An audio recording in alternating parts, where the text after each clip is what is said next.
Please and stuff. Doctor is teacher, so when I'm giving presentations, but also a big part of what I do with my patients is educating them not just on their illness and how the illness is manifesting in the body, but also how to utilize not just different therapies, but ways of like nutrition and management, etc. And then lastly, treating a whole person. And I definitely feel with sleep, it's really important to look at all aspects of someone. It's not just about giving someone a natural sleep aid. It's really like looking at like what are the factors affecting one sleep. So here's some of the, there's a lot of objectives. So hoping that you will understand stress and how it affects the body, how stress affects sleep. I'm going to also explain the importance of sleep, describe the science of sleep, and identifying the common causes of sleep problems, and presenting some natural strategies to get a better night's sleep and also handle your stress. So first off, what are you guys stressing about? What are some things that are causing stress in your life? Can I say what's not causing me stress? Sure. That might be a quicker list. Okay. Okay. Okay. Sure, absolutely.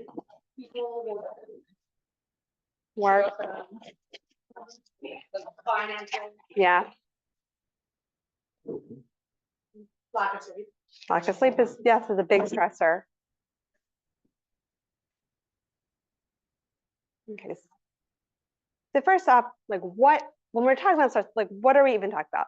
So basically stress is any disturbance. So we often think about stress like more from like emotional, mental state, but heat, cold, physical things, chemicals, etc. Anything that's causing some kind of like potential harm to the body that is basically causing a stress reaction. Like if we even think about like from a physics standpoint, the equation for stress is force over area. So it's like anything that's kind of like insulting into the body.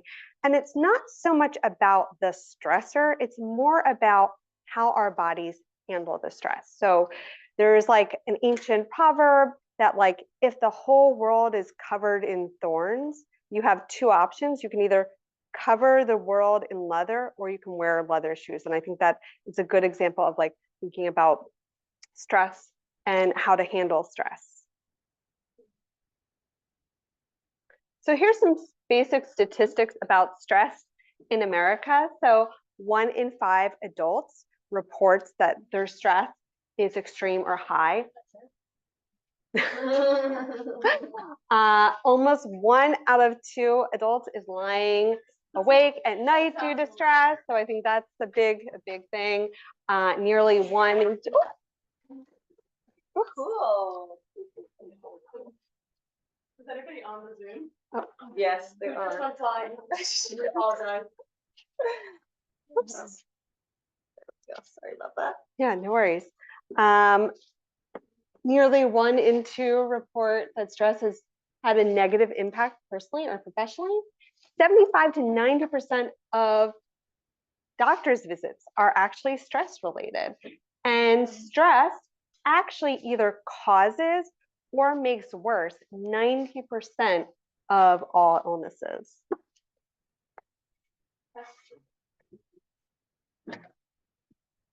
So now I want to talk a little bit about the kind of the chronic stress reaction and how many people here are familiar with the concept of like the parasympathetic and the sympathetic nervous systems? Is that something that people have heard about? So our autonomic nervous system has 2 parts. It has the sympathetic, which is our fight or flight response, and then our parasympathetic, which is our rest and digest. And I want to kind of give an example of how this works, and it's kind of a funny example. So many years ago, I was in Martinique. It's an island, it's beautiful in the Caribbean. I was really enjoying a really lovely vacation. And I get a news report that there's been a major snowstorm in New York. Now, Martinique actually only has 2 flights a week. It's not a very popular vacation destination. So because of this snowstorm, my flight was canceled and I had to spend like another 4 or 5 days. When I got the news, I was like, oh my gosh, I had patients the next day. I had all these things. I started feeling sick to my stomach. I started getting like diarrhea, like everything. I was like, oh my gosh, like I have a food allergy. What's going on with me? That is the classic stress response. Basically, my sympathetic nervous system was in overdrive, even though I was in paradise. And basically what happens when we have that initial stressor, certain neurochemicals start firing in our bodies, basically preparing us for back in like prehistoric times when we were fighting off danger. So what is it doing? It's basically taking the blood from this area of our body and basically shunning it to our limbs so that we can run. It increases our heart rate, increases our breath. And the other thing of why did I have like such bad stomach reaction is because again, all the blood is basically shunted away from the digestion. So again, like when we think about parasympathetic is our rest and digest, and our sympathetic is our flight or fight. So the 2 main chemicals that are coming into play during that stress reaction are cortisol and adrenaline, both norepinephrine and epinephrine. So having these stress reactions time and again, it's not going to be a problem. And this is more what we call the acute. Now, if that stressor doesn't go away and we have not developed proper habits to help reduce the effect of stress in our body, then we're going into this territory, which is the resistance reaction. So cortisol is continuously being released. And at that point, it's now becoming more problematic. That's when you're going to be having high blood pressure. Cortisol also has an impact on blood sugar and insulin. We might have heard of insulin resistance. So that's when we're in this resistance phase. Now, there's only so much that our body can really pump out. So at some point, we reach this level of exhaustion. And how many people have heard of adrenal fatigue? Is that something that people have heard of? And so adrenal fatigue is when we have been so stressed, we're not able to cope from it. And basically what happens is we deplete our sodium, and instead of having high blood pressure, we end up having low blood pressure. It also can cause sleep issues, difficulty functioning, affects our immune system. Sure. So the 2 big ones are cortisol and our adrenaline hormones. So that's things like norepinephrine and epinephrine. And they're basically, our adrenal glands are these glands that are right above our kidneys.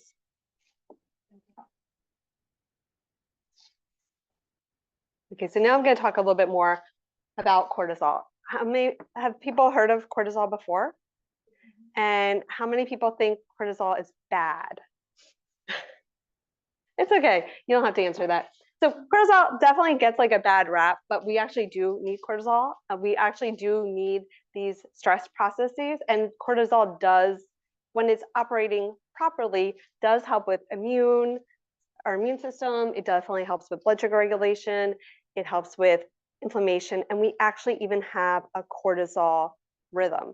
But again, the big problem is when we are excessively releasing cortisol, specifically when we don't need it and all the time. And that's again where you can be leading to more chronic disease such as diabetes, high blood pressure, fertility problems. It can lead to a lot of problems. But again, we do need cortisol, but not in extreme doses. Okay, so how do we know we're stressed? So as I mentioned before, when I was in Martinique and I had like that digestion problem, that was completely a stress issue. When we're having difficulty sleeping, difficulty thinking, headaches, skin problems. So we actually have, so we produce sebum, which is the oil that can lead to acne.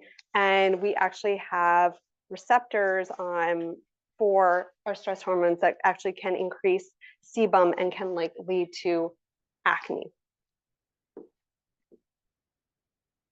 And here are some of the conditions that are linked to stress, and specifically chronic stress. So autoimmune diseases, that's huge.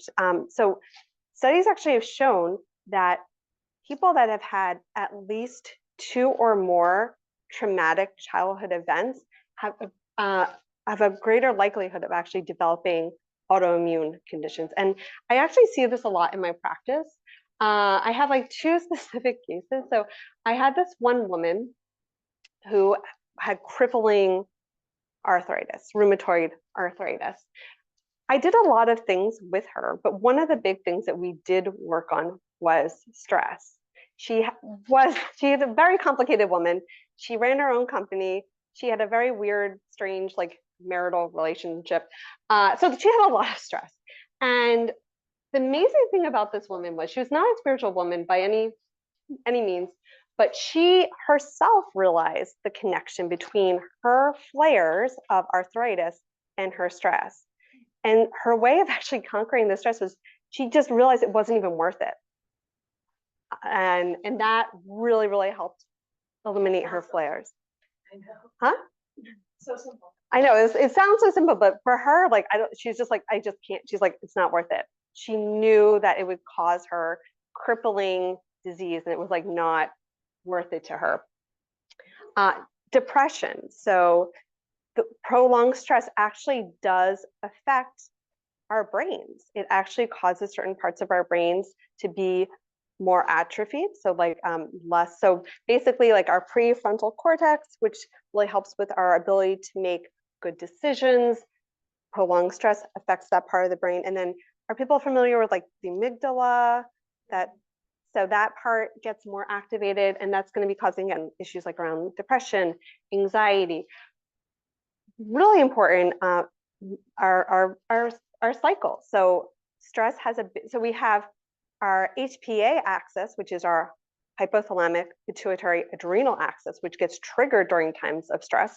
But we also have a hypothalamic pituitary gonadal axis, which basically talks to our ovaries that help our cycle. And during prolonged periods of stress, that part does not get as activated as the HPA axis is activated, and that can really throw off ovulation, throw off hormones. And are people familiar with PCOS or polycystic ovarian syndrome? So this condition, we often think about more like insulin and blood sugar, but there is a type of PCOS that is very much affected by stress. We call it adrenal androgen excess PCOS. And basically, our adrenal glands, I know I talked about cortisol and I talked about norepinephrine and epinephrine, but they also produce another type of hormone called DHEAS, which has very potent androgen or male-like hormone properties and is also a precursor for testosterone. And I'm actually seeing more and more women with that kind of PCOS more so than the insulin resistant PCOS. So stress is really can impact us a lot. Okay, so now more about how stress actually influences sleep. So again, we talked about cortisol and adrenaline. These all heighten arousal, plus they also have a big influence on blood sugar. So blood sugar dysregulation can impact both our ability to fall asleep and also maintain sleep. Now, sleep deprivation in itself also impacts our ability when it comes to stress. It actually causes more cortisol. So you can see that there can be this vicious cycle, unfortunately. The other thing too, when it comes to stress, what are some of the things that we unfortunately might do when we're stressed out, but we reach towards sugar, we reach towards maybe alcohol, caffeine, a lot of these things that are disruptors of sleep. So stress can be, they really do go hand in hand. And it's something that I always consider whenever I have a patient come in to see me with sleep issues. Stress is always something that we need to be discussing.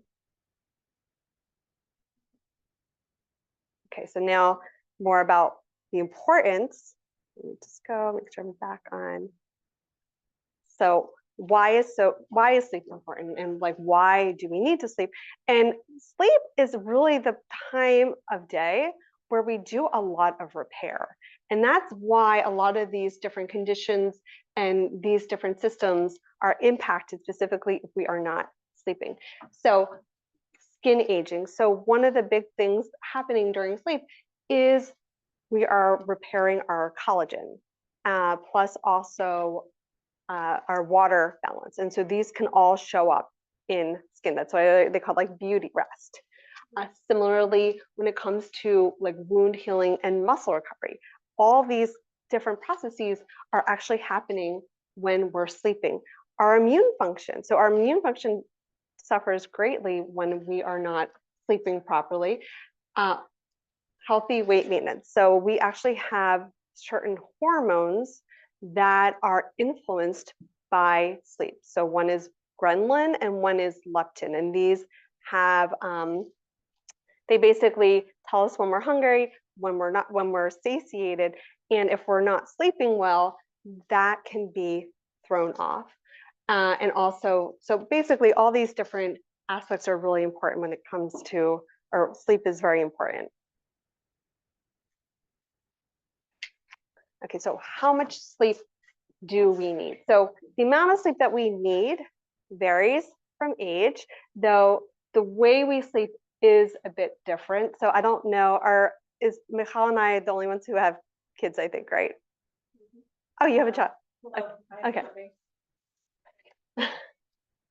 So babies don't necessarily, so yes, they need 14 to 17 hours, but they're not getting that in a full stretch. And most adults, on the other hand, we tend to, in an ideal world, are sleeping through the night. Now, seniors, on the other hand, kind of similar to babies, they sleep less at night and they often will need a nap.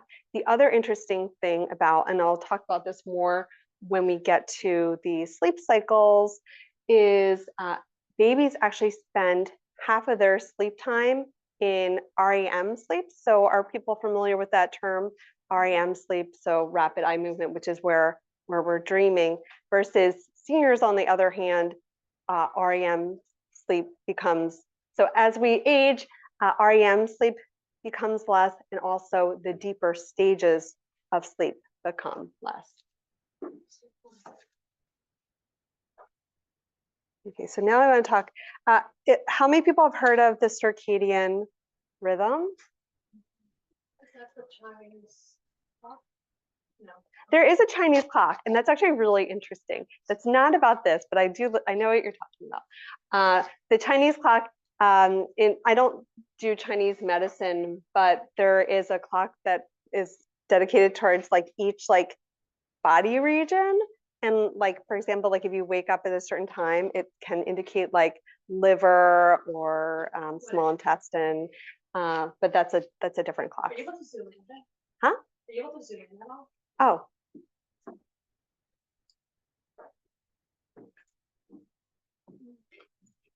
So when we're talking about the circadian rhythm, we're talking about our body clock as far as its sleep-wake cycle.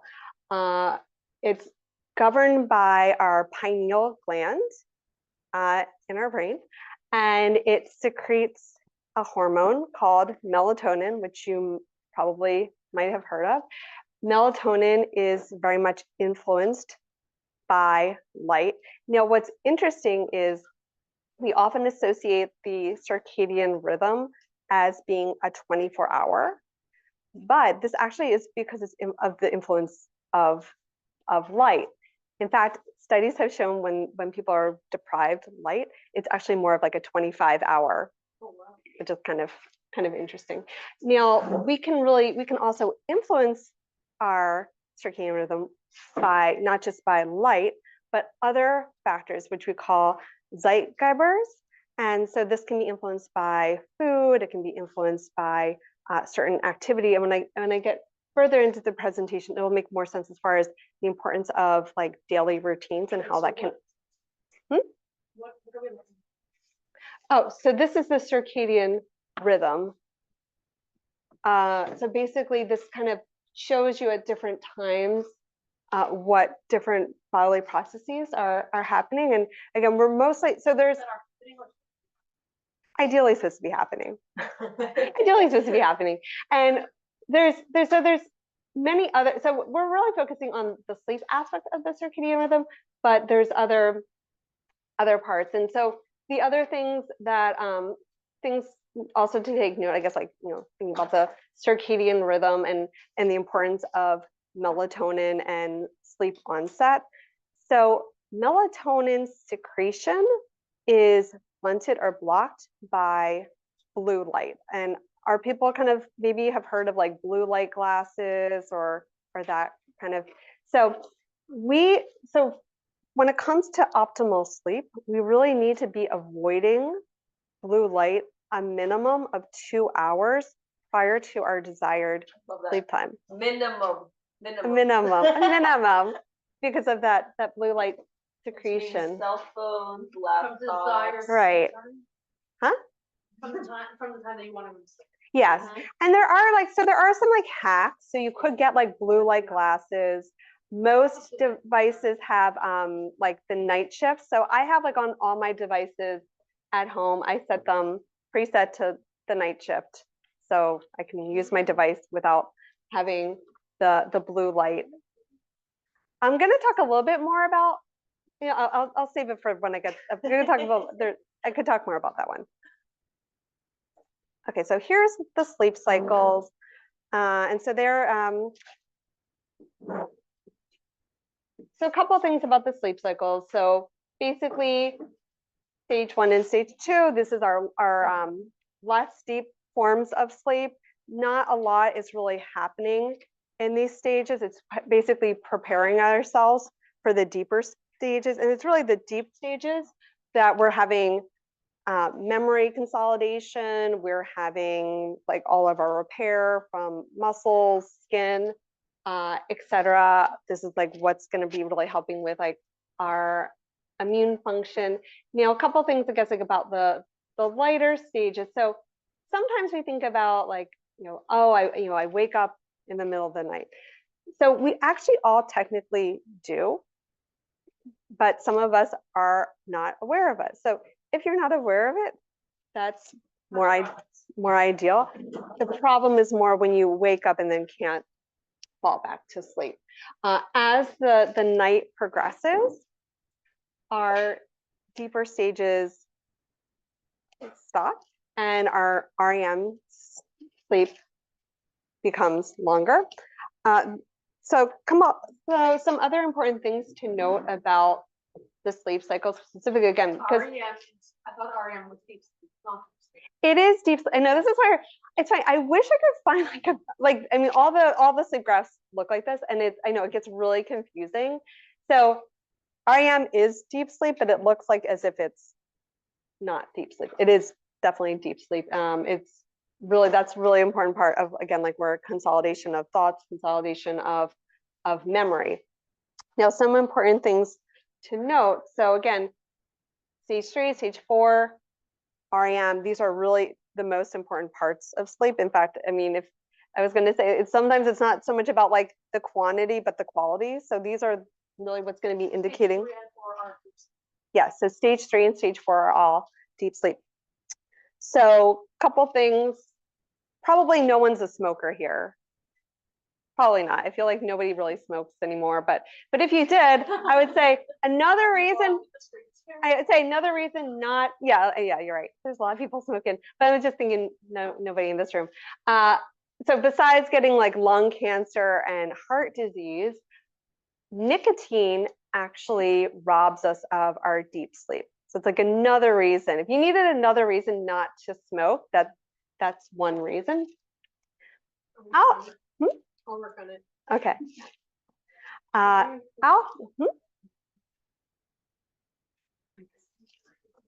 So another robber of deep sleep is actually alcohol.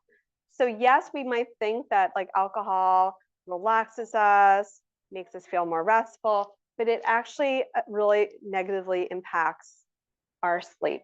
One of the big things with alcohol too is that it actually increases cortisol levels, and that's one of the reasons why maybe you'll have a couple glasses of wine, you feel really tired, you go to bed, and then you're kind of like up all night long.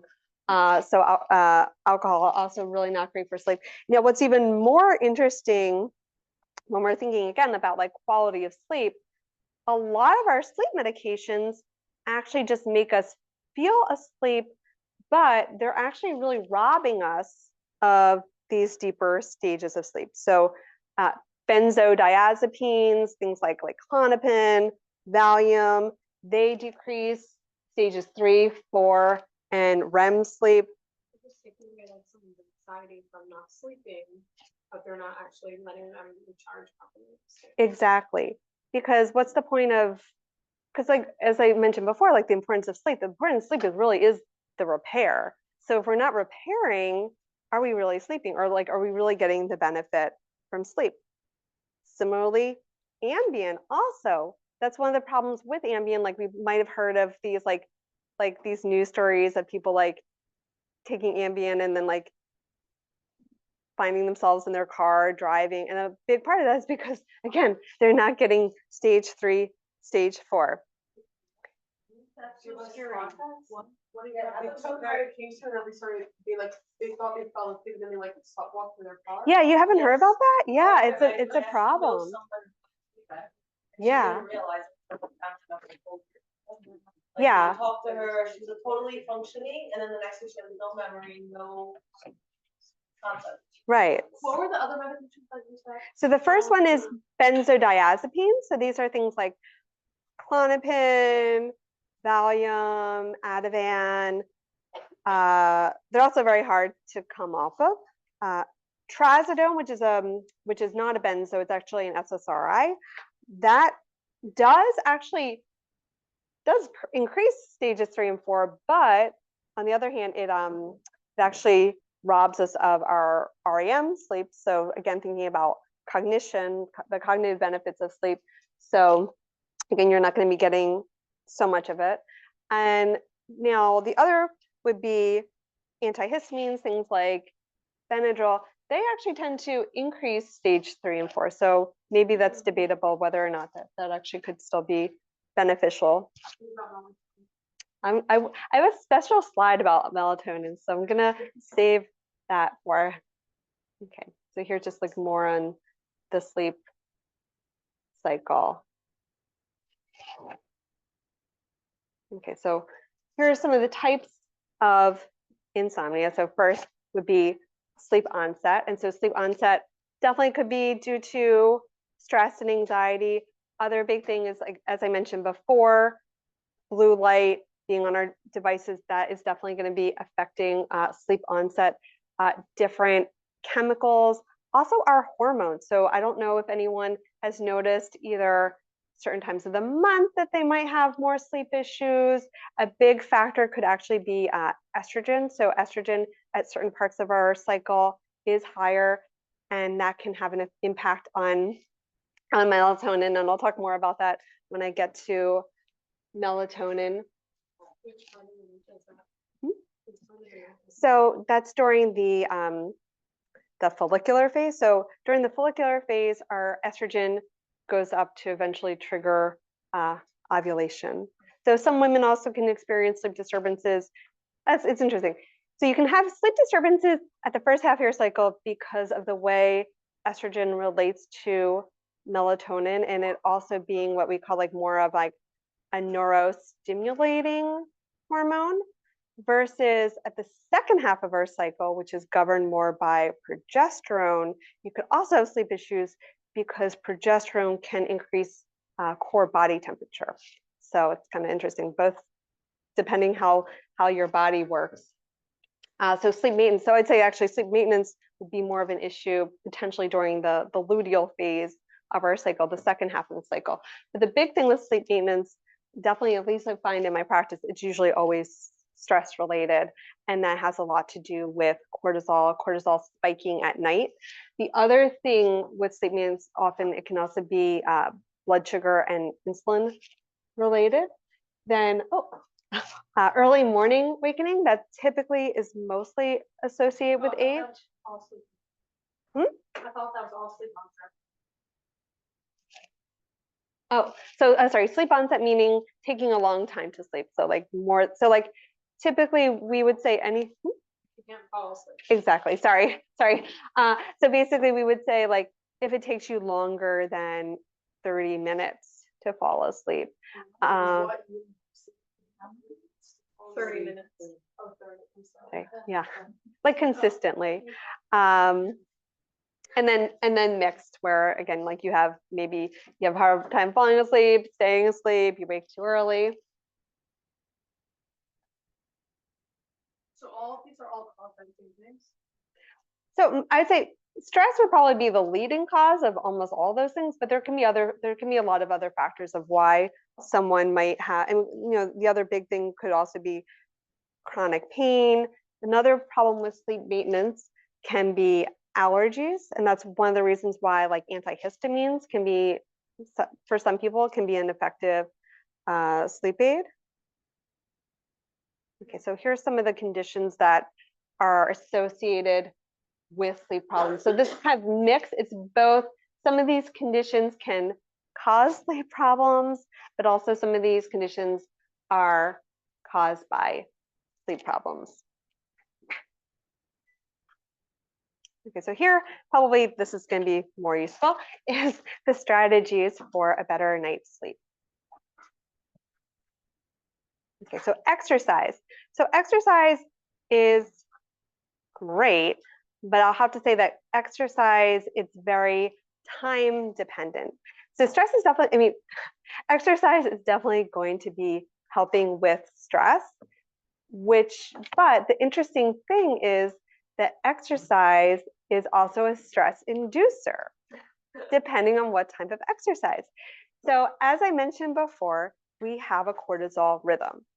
Our cortisol is naturally higher at the beginning of the day. And that's actually one of the things that wakes us up in the morning. We actually want cortisol.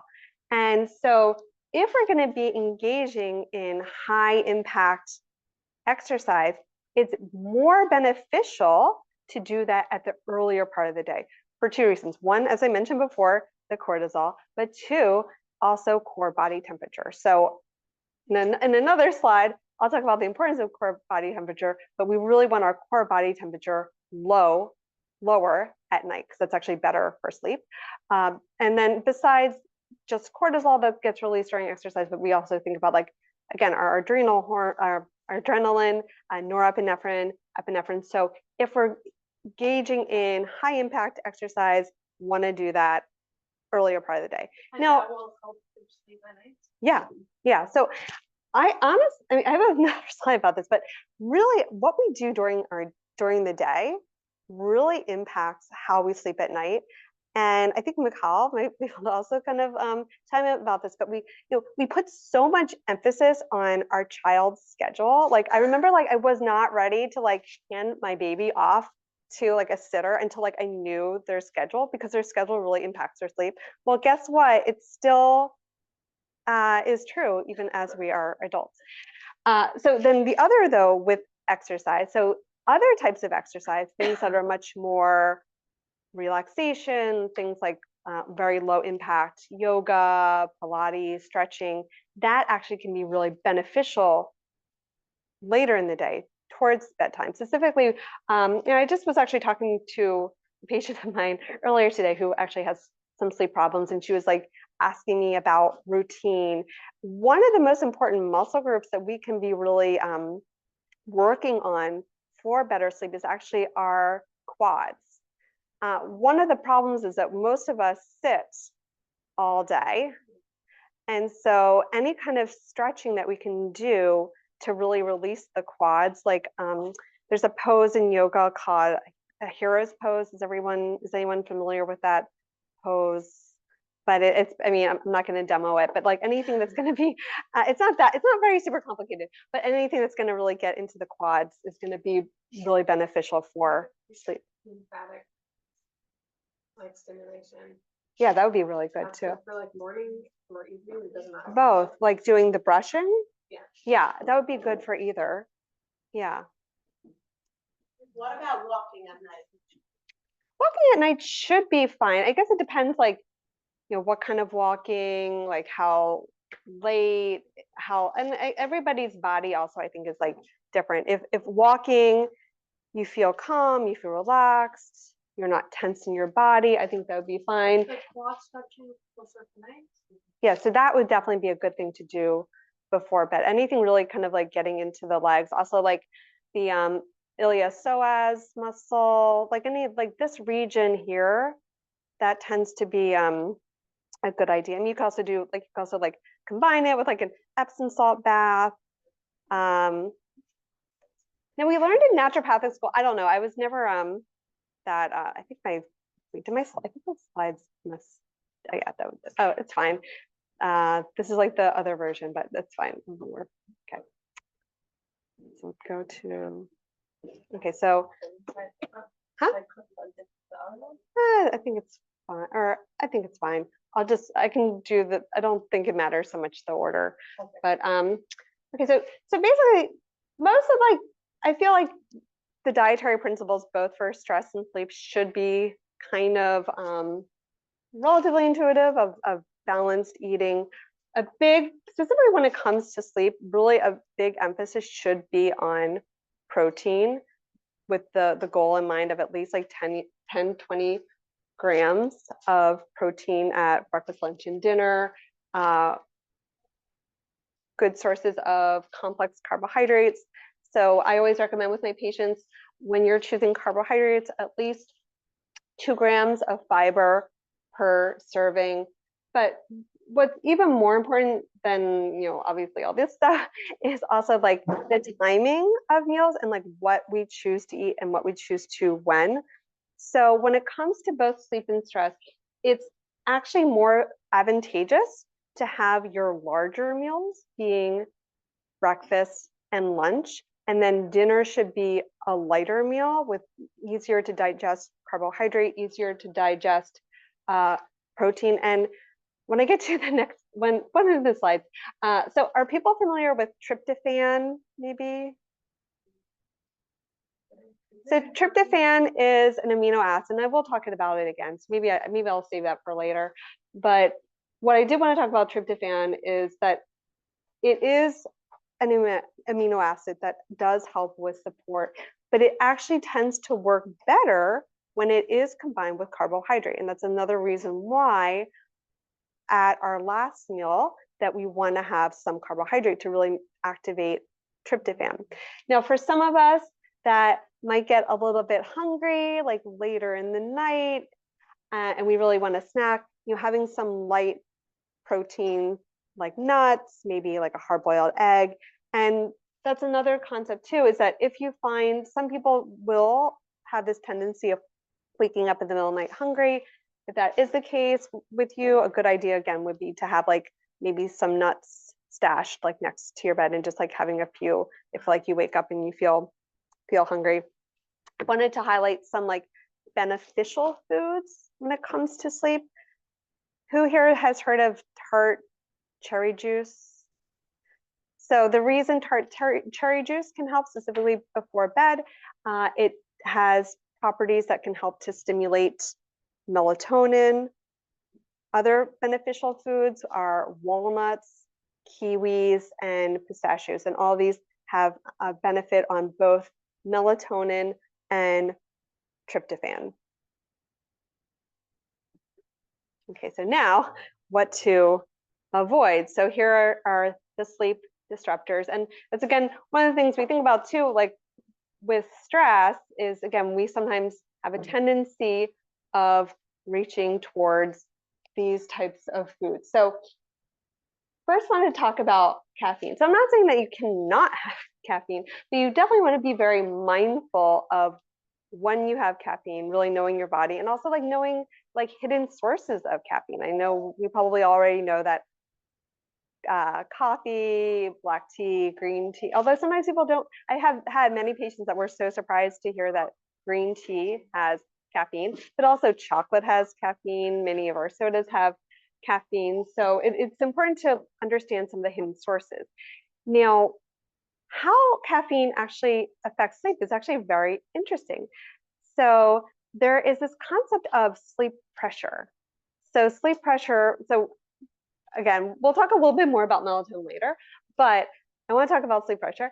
So as the day progresses, our body starts basically, I mean, I'm trying to think of like make this, at least I'm just going to say, we start building up this chemical in our body called adenosine. And it basically comes from an energy molecule, ATP. So as this adenosine increases in our body, we actually start getting tired. Now, caffeine actually blocks adenosine. That's how caffeine works. So you can see that if you're having caffeine later in the day, you're basically continuously blocking up adenosine and you're lowering your sleep pressure. Now, all of us have different abilities to metabolize caffeine.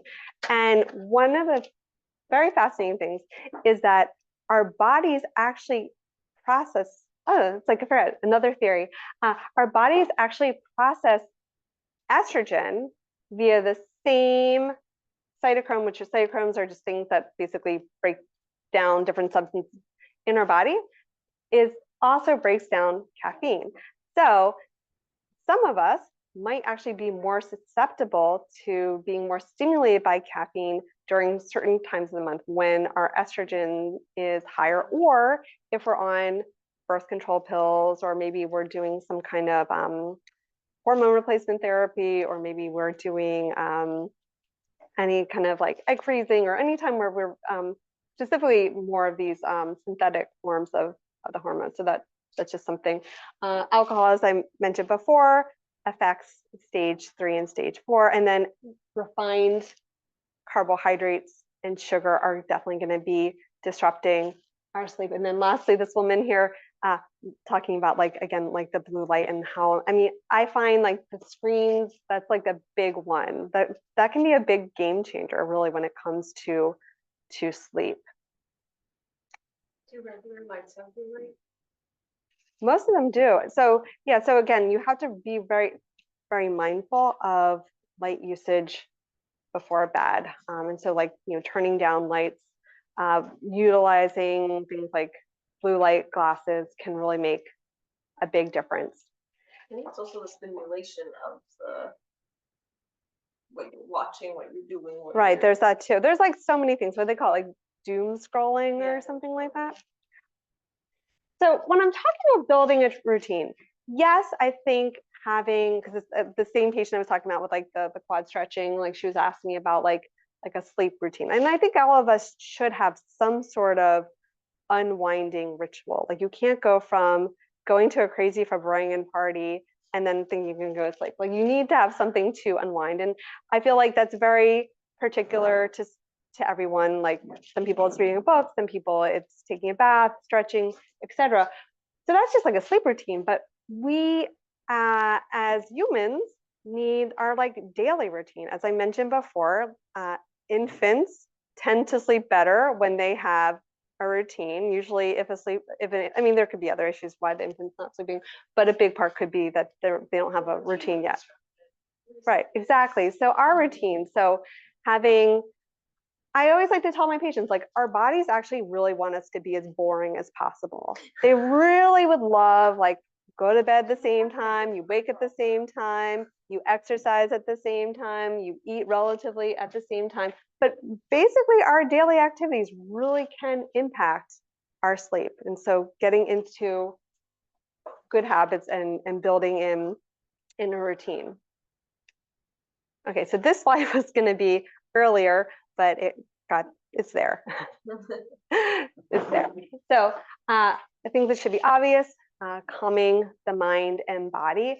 And really whatever type of mind-body practice you decide works for you, consistency is really the most important thing. really devoting anywhere from like 1 to 10 minutes daily of some sort of mindfulness activity. Because mindfulness, so when I'm talking about mindfulness, what am I talking about? I'm talking about things like meditation, breath work, yoga, tai chi, whatever kind of. So these are kind of like the ones that we, and I'll talk also about some other concepts that I use with some of my patients. But really, it's getting into that consistent practice, because these practices actually are more almost as a preventative. There's a couple breath techniques that I use with my patients, and I'll tell them that to really get the benefit, you need to be doing this on a daily basis, not when that anxiety, so you can use it when anxiety happens or stress happens, but if you haven't really gotten into that practice, it's actually almost going to be more stressful trying to do the practice than if you had been practicing it.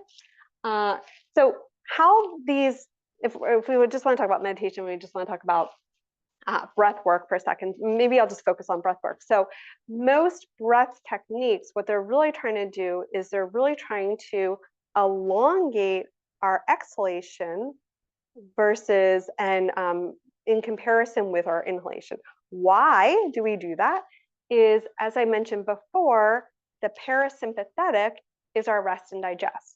So if our exhalations are longer, we're actually putting our bodies into the parasympathetic. So whether it's like you might have like done, like, I don't know if anyone's done a yoga class, because often they might do some of these different breath techniques where you might start with like an inhale and exhale on the count of 1, and then like you like add more to the exhalation. So that's just one example of how we can elongate the exhalation. Now, some other ways that we can also calm the mind and body that are a little bit different. So one is doing a body scan. And so that can be something that we can work into our night routine. So kind of like focusing on a certain part of the body. There's like, you can probably find like a YouTube or, right. And then there's also progressive muscle relaxation, where you like tense the part and then you release it. So those are some things that you can definitely do. Yeah, yeah. And then there's another technique. There's who here is familiar with cognitive behavioral therapy, or CBT? So there is actually like a whole like CBTI module, and there's a couple pretty good apps if you're not wanting to see a practitioner. But there's 2 other things within the CBT. You can't use it. Right. That's true. It's very true. But Started 2 hours. So within like the CBT, I guess like umbrella of things that they might recommend it. So one of the things that one can do, like specifically, there's more things that we would do during the day, and I wouldn't necessarily recommend these before bed, but they could actually help in the long run. So one is like identifying like automatic thoughts and cognitive distortions, and you can actually Google that one. And so that's as like, during the day, if something bothers us, and we can kind of write down like our automatic thought and like what they call like a cognitive distortion. It's like what catastrophic thinking or black and white thinking, all these kinds of things. You can definitely look that up. That's one thing you can do. The other thing that is kind of interesting is this concept of predictable scheduled worry time. It's funny, but this is actually a thing. So it's setting aside anywhere from 5 to 10 minutes, and you can either write or you can just think about these things that are bothering you, and you set that time in your schedule that day.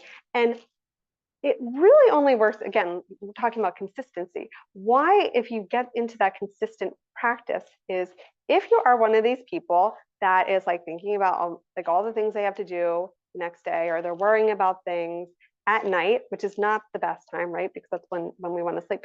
If you've gotten into that habit, the funny thing that'll happen, you'll be like, wait, I get to do that tomorrow. I get to do that during worry time. I get to worry about that. What I need to remember tomorrow. Right. Yeah. Write it. That's the trick. Yeah. No, you write it. But you don't write it then.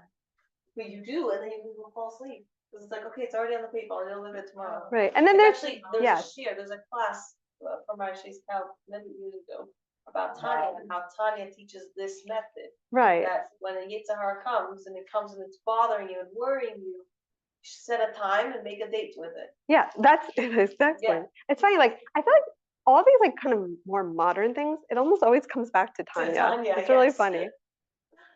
Yeah. Okay. Okay, so here's, well, there's another, and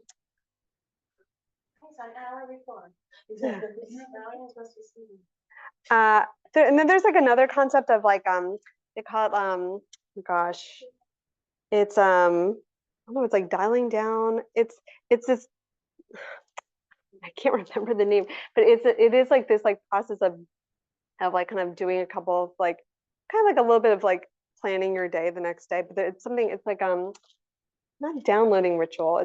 I can't remember the name of it now, but it's also like another thing that, again, your mind body doesn't have to be like all about, there's other things that you can be doing. Okay, so establishing the environment, and this also might be kind of obvious, so definitely want to keep it dark. And the main reason we want to keep it dark is because we want melatonin to be optimal at night. Cool. So this is actually really important that we do want to bring down our core body temperature. Any heat, like the round bump. Someone I know doesn't put on the heat. I actually finally figured out how to turn the heat off in my apartment. But the thing is, I have to do it after my husband has fallen asleep because he thinks that the heat should be on. Right. So I wait until he falls asleep and I turn off the heat. So yeah, so about 65 to 70 degrees for adults, and it's a little bit warmer for infants. So it has to, yeah, so keeping it cool, clean, kind of like from like a feng shui perspective. The other important thing is that we really want to make sure that our bedrooms, our beds really are kind of just for sleep and sex too. But that's a whole other, that's a whole intimacy. Maybe I should just change it. Yeah. So we really want to, yeah, I mean, that's like kind of the complex role that we live in as New Yorkers. We have other people living with us. Some of us live in studios. I mean, you do the best you can, but ideally you really want to try to keep your bedroom, your bed, just places that, and this is kind of also back to the whole CBT model. And I didn't really talk about sleep efficiency but one of the things about the CBT model is really deepening that association of sleep with our bed and bedroom, and that we really should be not spending any time in there if we're not really sleeping. Okay, so here's some of the natural sleep aids. Okay, so in my practice, I tend to use a lot of amino acids. So amino acids basically are compounds that come from proteins.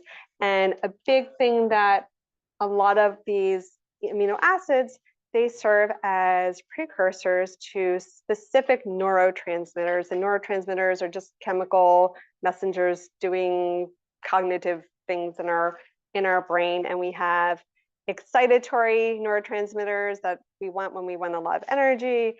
And then we have, it's like uppers and downers. So those are the uppers, and then the downers are inhibitory neurotransmitters, which are ones that we want definitely be activating when we need to be resting and when we need to be asleep. So tryptophan, we might have heard of, and then 5-HTP, which is just basically more of an activated tryptophan. Tryptophan serves as a precursor for serotonin. Serotonin is kind of an interesting neurotransmitter, as it can be both an upper and downer, but also it also is a precursor for melatonin, and it can really help with both sleep onset and sleep maintenance. GABA, so GABA is an inhibitory neurotransmitter. This is GABA, or when we think about alcohol and benzodiazepines, which are things that make us feel more tired or more calm. And the reason that those the medication or the substance work is because they actually activate our GABA receptors. So we can take GABA for like a sense of feeling calm. And GABA actually really works really well when it's combined with L-theanine. So L-theanine is amino acid, actually comes from green tea, which is kind of interesting, or tea, which again, we think of tea as a stimulant, but it has this other amino acid. Yes, you can get all these in supplement forms. Oh, but I wanted to talk especially about glycine in the middle of, and a special way that I was reminded of how you could get that one. So yeah, so all these you can definitely get in supplement form. I would all these I would definitely recommend taking before bed. Amino acids should in general be taken away from food, mostly because when you're trying to target a specific amino acid, you don't want it to compete with other amino acids unless like you're kind of like L-theanine definitely works really well together with GABA, but again, that you don't want them kind of like competing. So L-theanine, really great for sleep onset, sleep maintenance. Phosphatidylserine.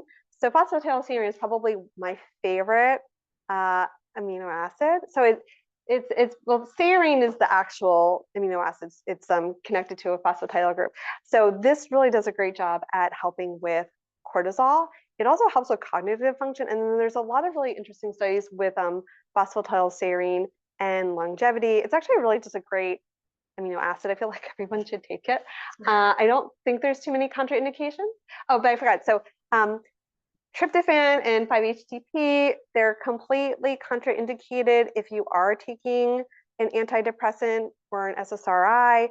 The reason is that it can increase serotonin too much, and actually too much serotonin causes something called serotonin syndrome, and that's like a Hatzalah.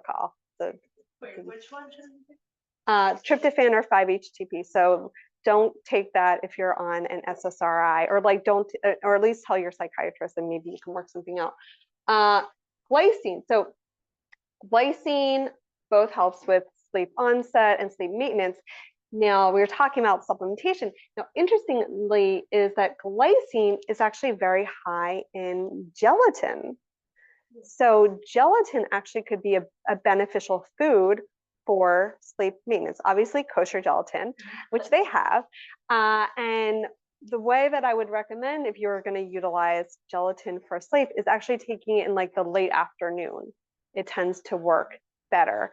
Glycine is also very high in chicken skin. So if you like crispy chicken skin, that's a really good source of glycine. We see that somebody will take it in the afternoon and then eat it. Yeah, so you could have make space between lunch and dinner, somewhere in the middle, take it.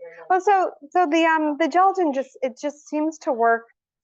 I guess like the way the glycine breaks down in the gelatin and the time it takes, it's best just to do it like late afternoon. It takes like about like 4 to 5 hours to have like that effect. So that's usually best taken then. Does it make you tired? Like, what does it do? So it really helps with sleep maintenance. That's like the big one. So basically it makes your sleep more effective. Right, so it gives you deeper sleep. So again, Which glycine. So most of these, so glycine, phosphatidylserine, again, it really depends also like what is the sleep issue. So if like sleep is definitely stress related, phosphatidylserine is really your friend. And also I'd say with a combination of L-theanine. what foods is it found in? So this is one of those things where, yeah, I mean, really to get like a therapeutic dose, only glycine, I would say like getting it from gelatin, you could get a therapeutic dose. These others you're not going to really find in food. So here are some specific nutrients that are both beneficial for sleep and stress. So my favorites for sure are definitely magnesium. Magnesium, and there's different forms of magnesium. So magnesium glycinate, very good for like anything like mental cognition. And also what's beneficial about magnesium glycinate is it doesn't have any impact on the GI tract. So for someone who is having issues in that area, that might be good. But then if you are more on the constipated side, combining that with like magnesium citrate, oxide, and then magnesium malate is really good for muscle. So often I'll usually recommend kind of a combination of those. Now, vitamin B6, why that helps with sleep is that really helps with especially in conjunction with tryptophan, as this is really going to help with serotonin and really also making sure that the serotonin is going through the blood-brain barrier. And then pantothenic acid, zinc, potassium, these are all really important for adrenal support. Again, we're thinking about stress. There's been really good studies with omega-3 fatty acids and sleep and showing the importance of, so this is things like fish oils, there's also vegan ones, both EPA and specifically DHA. That's why one of the things we take if we are pregnant is DHA, because it's very supportive for the brain. And then iron is sort of an interesting one. I put iron here, and the reason I put iron here is, has anyone heard of restless leg syndrome? Yeah, restless leg. So one of the #1 causes of restless legs is actually iron deficiency. What is restless leg? So it's like, I've heard people kind of say it's like as if like ants are like crawling up your legs all night long. So it's like Yes, yeah. So it's very, very much often linked. Yeah, yeah. So it's very often linked to iron deficiency. Okay, so now, of course, everyone was asking about melatonin. So a couple of things about melatonin. So melatonin is a hormone that is secreted from the pineal gland in relationship to light. And as I said before, blue light blocks its secretion. And it's basically the signaling, one of the signaling molecules of sleep. So one of the things, I don't often actually prescribe melatonin, and I'll tell you why. So I do recommend melatonin for jet lag. It can be very effective, or the other, what we call it, like social jet lag, when maybe you stay up really late on the weekends and then like trying to like basically reset your clock. The reason that I don't recommend it per se as like an everyday sleep aid is it does affect our hormones, and that can sometimes be a good thing and sometimes it can be a bad thing. So melatonin has an antagonistic relationship to estrogen, so it actually brings down estrogen, and it has an agonistic relationship with progesterone. So that could be, sometimes that could be a desirable effect. So I will sometimes actually prescribe melatonin for like patients with fibroids or breast cancer. It does also have pretty good antioxidant properties, so it can also be helpful for fertility, specifically women who are older and might be suffering from like poor eye quality. But in general, it's not something that I typically recommend as just like a all the time sleep aid. The other thing is some of the dosages that you might see in the drugstore, I think, are way too high. Most people really, to get the therapeutic dose, really only need like 1/2 to 3 milligrams. But I mean, I'll have patients sometimes like taking 10, and that's way too high. From, again, like a different therapeutic, when it comes to breast cancer, for example, we might actually recommend as high as 20 milligrams to really drive down estrogen. But it can be, again, it can be very effective specifically for jet lag. I have actually a really good jet lag protocol utilizing melatonin, but it's not necessarily something that I recommend all the time. And one of the reasons why our melatonin might not be quote unquote operating properly is probably because of the blue light or other kinds of habits. Another important thing also, if we're thinking about melatonin secretion, is also getting sunlight early in the day can also help with secretion later.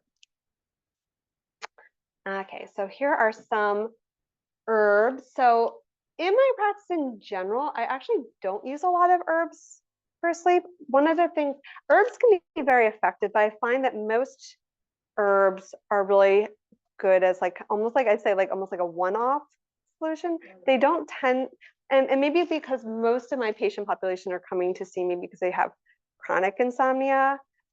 But if you wanted to take a formula with some of these, so I'll highlight a few ones. So poppy, which actually has a little bit of like it's actually where we get opiates from, but it has an effect on GABA, so that's one of the reasons why it works. And I also find too with sleep, or it has most of these all act on GABA. It's good. I mean, it's good. Well, it depends what you want with GABA. If you're wanting GABA for sleep, it's good. If you didn't want GABA for sleep, then it's not so good. So most of these act on GABA. What did I want to, and then valerian acts much more on serotonin. So again, if we're thinking about things that might be contraindicated, you might want to be careful taking valerian if you are on SSRI. So we got to be careful with herbs. Also, the other most important thing I think also with sleep herbs I find is taking a blend, and you also want to consider high quality. Often when I have a patient saying like, oh, this herb didn't work for me, it's probably usually because the quality wasn't very good. Okay, and then lastly, I think we're almost done. Okay, so adaptogens. So adaptogens are I feel like these are really popular right now, so I think people might have heard of these. So adaptogens, how do they help us sleep? I would not necessarily, most adaptogens I wouldn't take before bed, but they can help us sleep in an indirect way because of the way that they can help with stress in the body by supporting the adrenal glands. Really, only one of these adaptogens would be helpful if you took it at night. I would not take any of these other ones before, at least on this list. One that's not on here is Romania, which I think would be good with for bedtime. But so ashwagandha, which I think is also very popular right now, and we've all heard about that. So the way that ashwagandha works is it lowers cortisol. The one thing to note about ashwagandha, I know it's like really popular and it is on my list and I do prescribe it a lot. I don't usually like to prescribe it for women with PCOS, and I'll tell you why. Ashwagandha actually can increase testosterone. So in somebody who already has a testosterone problem, so I'll usually maybe do, which actually is not on this list, I usually will prescribe like rhodiola, Romania, as I mentioned before. So just something to be aware of. And yeah, so these definitely would be better. Most of these would be better during the day, but they could have an indirect impact in improving sleep by supporting the adrenal glands. Okay, so it was a lot of information. I also have, if people are interested, they can email me, or I think I have cards, but I have, if you wanted to hear even more about sleep, I have a 5-part video series where I even go, you thought this was not enough information and you needed more information, I would highly recommend signing up for the free series. Wow. It's on your website? Yes, or you can, it's on my website, or if you give me, or you can also, email me and I'll send you the link so you can just have quick, easy access. Oh, thank you very much.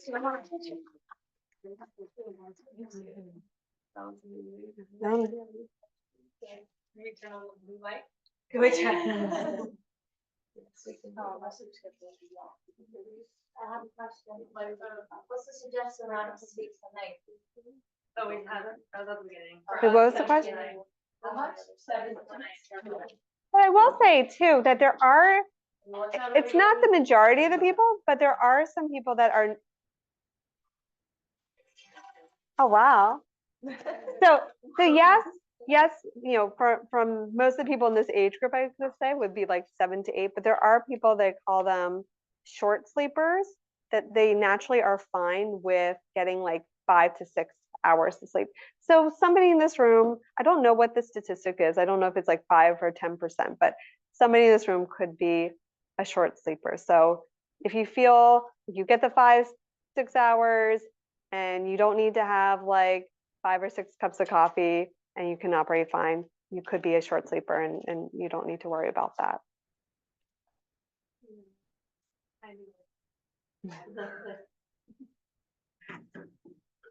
What's your recommendation for, you said that you have like a protocol for jet lag? Yes, yes, I'd love to hear what it is. sure. And it is actually on my website as well, but it's doing two things. It's combining using melatonin and eating schedule and light schedule. And it depends like where you're going. But you actually want, I'm gonna mess it up. So maybe you could have on my website, but I'll kind of like describe it. So a few days before where you're going. So let me think. Okay. So if say you're going to Israel or you're going to Europe, you want to start by each night you'll take about like maybe like half or like quarter of a milligram of melatonin. Start like maybe 2 or 3 days before. And so like the first night you'll go to bed, regular time, right? And you take the melatonin like right before bed. Then the next night you'll still go to bed at the same time. You take the melatonin a little bit earlier. And so progressively earlier. And then basically once you arrive at your destination, you'll take a full dose of like typically usually a 3.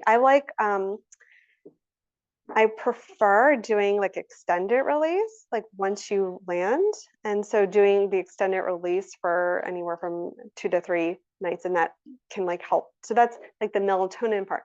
Now the other part is eating. So again, it depends sort of, my brain's like not fully functional, but it depends on the hour. So like the idea is like, so for example, if I'm thinking about like Europe, for example, the idea would be that you would have your quote unquote like dinner like the day of that like the flight, having that like at like 4, like having it 4, and then like actually fasting for the whole flight.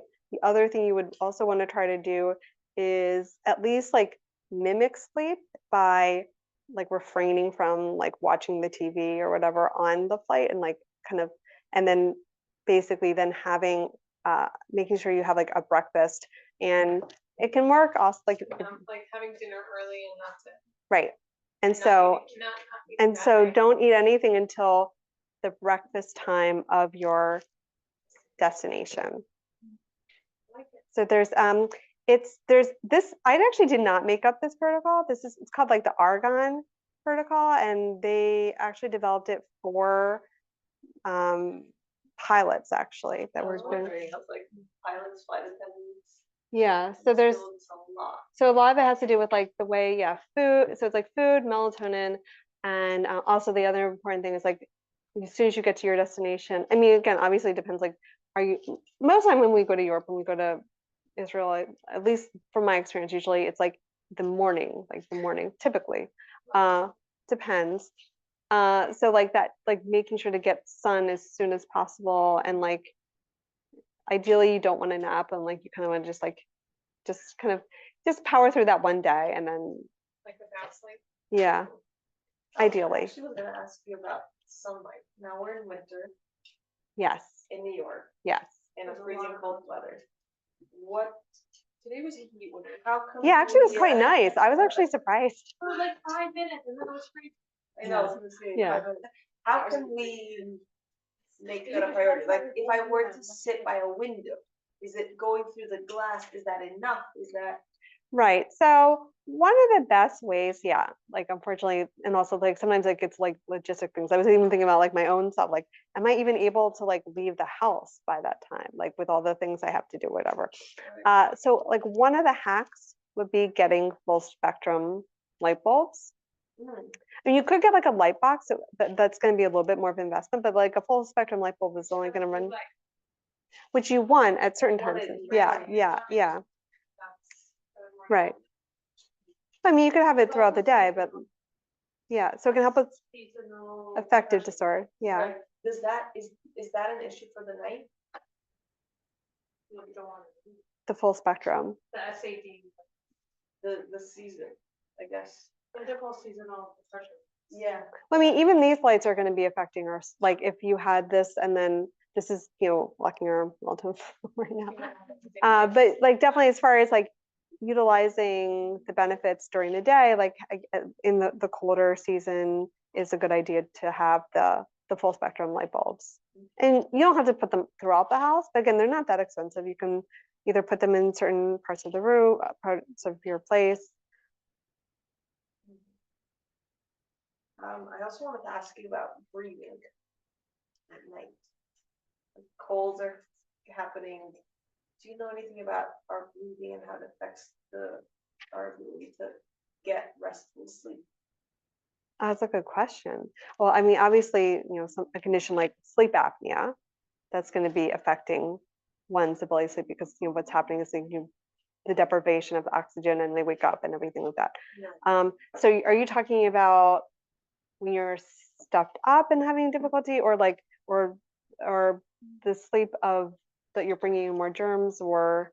I meant more like stuffed up. Like, I feel like the sleep is just not as quality. Right. Yeah. I mean, that's definitely going to have an impact. Yeah. So then the big thing is kind of like what to do with the congestion. Genetic pots. Yeah. Kids usually don't. I don't know if kids are comfortable things like comfortable for adults. Yeah.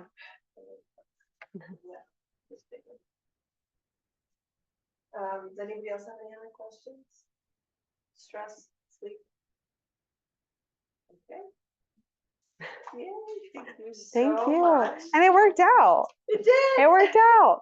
It worked out. I can't We believe did it. a stress. There you go. Yeah. We went with it. If you're open to it, we take a selfie with our speaker. Sure. Are you up for that? Yeah. I'm just gonna turn that way.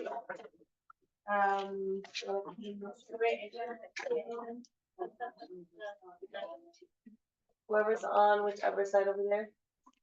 Okay, there we go. 1, 2, 3.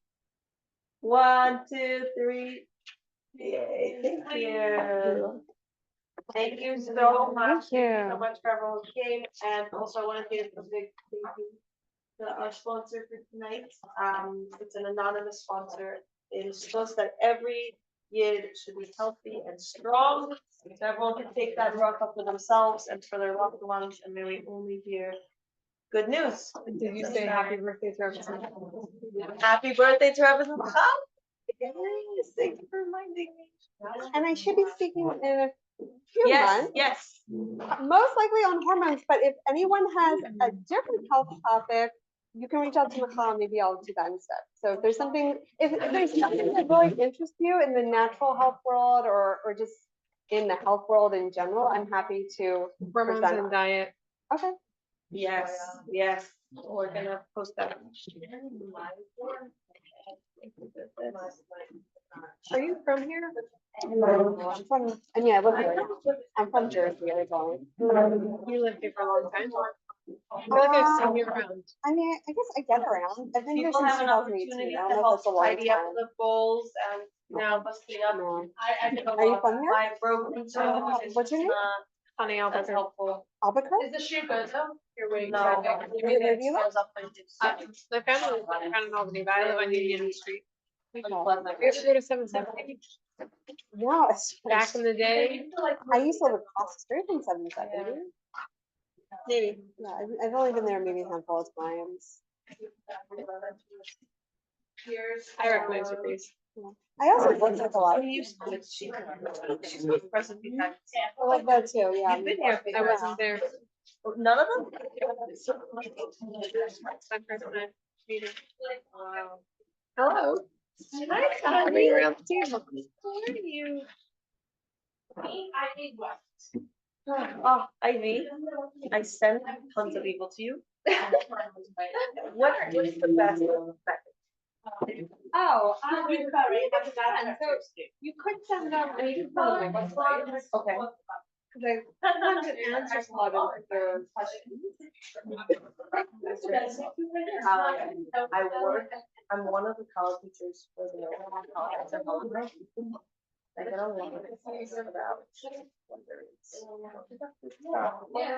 it's stuff or a lot of different things that I'm like, especially if somebody asked for natural, right? So I wanted you to know that it's, yes, I know, that's why I was like, okay, I wanted to bring this piece up, because I want to get more name around and I shared your number with finance and health teachers so that they can also be referring. I don't know if you might like. Thank you for everything you do. It's really special. It's like funny that so many of like my patients today, like, oh, I think I love that one. Right. Well, they're like, they don't live anywhere. I know, that's the other thing I said, somebody called me from a bunch of different states. And said, Somebody, they have follow-up somewhere on, somebody from Atlanta. I did, I sent you someone from Atlanta and someone from San Francisco. Someone in California. Yes, I think I remember, that was like a year ago. Really? Or maybe. Well, no, I got somebody from California, a while ago, but yeah, I just recently started working with this young woman, who actually, that was one of the things that reminded me of. She Oh, has, yeah. she has the DHA. Yes. Like, again, another one. I know what you're talking about. Yes. I'm so glad that she's working for her son. Thank you. She will call for her. Yes, they're going. They're going. Where are they going? Ah, yes. If anybody would like, business card with her email address. Yes. So you can get the free sleep classes. Here is your charger. Thank you so much for saving my phone. Because I always, I feel every time I get a presentation, it's like a issue, I now know to have it like with two different forms. Yes. So I'm glad like I heard, and the problem also is because I'm a Mac user. It's like so not PC compatible. I don't use So Microsoft funny. products. I love Mac, so I know I know it. I know what you're talking about. So, Oh, what happened to your foot? I broke my toe.